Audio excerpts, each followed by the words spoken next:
आमच्यात चर्चा झाली माननीय उद्धव साहेबांशी, म्हणजे पक्षप्रमुखांशी, इतर सर्व नेते,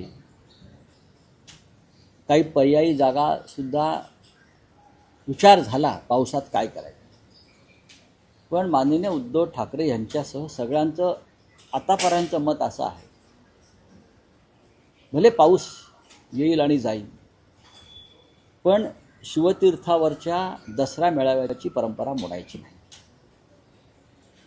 शिवतीर्थावरच्या दसरा मेळाव्याची परंपरा मोडायची नाही. मराठवाड्यातला शेतकरी हा गेले अनेक दिवस चिखलातच आहे. मराठवाड्यातला शेतकरी गेले अनेक दिवस 4, 5, 6 दिवस झाले हा चिखल पाण्या शेतात आहे.